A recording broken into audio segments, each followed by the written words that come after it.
Hi, this is Helen, the Dynamic Dipper from Morecambe. We're not in Morecambe Bay today, we're at Levens. Beautiful, beautiful day today. It's quite cold. I've just taken the water temperature and it's 5.5 Celsius. We're in January. Okay, so I just wanted to talk a little bit about anxiety and trauma and how cold water swimming helps that. So my job, I don't know whether you've watched my other videos, but my job is that I'm a child and adolescent trauma therapist. I'm part of the International Society for the Research of Trauma and Disassociation, and also the Childhood Trauma Network. And so I work with children that have experienced traumatic episodes, and also sometimes adults as well. So when you go into cold water, it stimulates your vagus nerve, and your vagus nerve looks after and is in charge of your sympathetic and your parasympathetic nervous system. Okay, so at first when you enter the water you have a bit of a gasping and your heart rate goes up a little bit, and that's your sympathetic system sort of kicking in terms of you maybe being in threat or in danger somehow because you're entering extreme conditions. But you'll notice that after a time your breathing's regulated, your heartbeat goes back to normal. It's quite a peaceful experience to be in the water.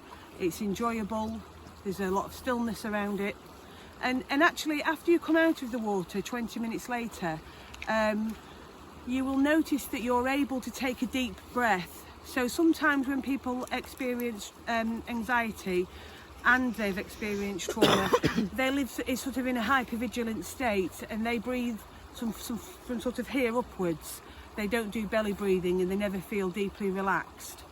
And what happens when you stimulate your vagus nerve by going in cold water, you put yourself in a rest and digest state.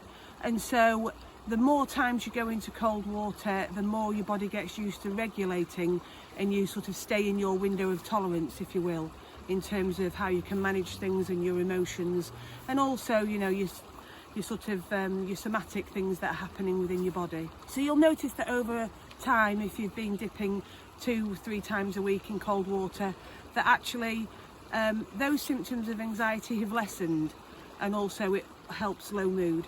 And there's lots of articles on the internet that you can search that supports that theory. It also controls your window of tolerance, so you're able to deal with things in a more rational, regulated way. Your emotions are more regulated, and it also changes your perspective, and I've mentioned this on other videos.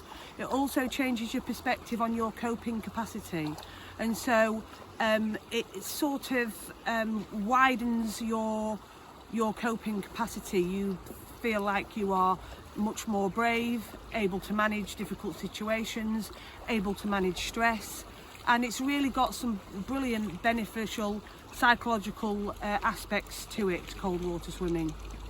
Also slows down the pace in terms of you being in the water. There's a stillness, it's cold, you know, you're probably only a few of you, or you're on your own, you're enjoying the peace, and also, you know, it just makes you feel really brave, and I've mentioned that before. So if you want to find out anything more about the polyvagal theory, or indeed about fight or flight or your vagus nerve, you can go and Google those on the internet. It's getting quite a bit more coverage now, and cold exposure is one of the things that helps with regulating your vagus nerve and stimulating it. So I just thought I'd do a quick video on that, in terms of if you're really struggling to get into the water, at least you can try and read up on some benefits of it, and that might encourage you a little bit more. Anyway, I'm about to go in. Like I say, it's 5.5, so I'll see how long I last. And after this, I've got my Swimzi to put on, which is like a big onesie when you come out for your swimming. So I'll show you that also. But I'll just see how long I last. I'll see you in a bit. Hi, I'm back. I've been in, I don't know how long for, not very long, but it was lovely. And I said that I was going to tell you about my Swimzi. So this is a new Christmas present. I got this Swimzi for Christmas off my lovely mum. And so it makes you look like a Teletubby, but it can fit over all of my clothes. So my clothes are on underneath here, and it looks like this. And it's basically a big onesie for when you get out of the water, either poolside, or when you're doing open water. In the summertime, just costume in this would be fine, and in the winter time, you've got your clothes on underneath. Would you like to say how it might be a little bit better than a dry robe? Well, the dry robe's good in terms of getting changed. The dry robe's good for getting undressed under because it has enough room. But in terms of keeping in the heat, I don't find that it does that very well. Whereas this does? Yes, it's like having your pyjamas on after you've come out of the water.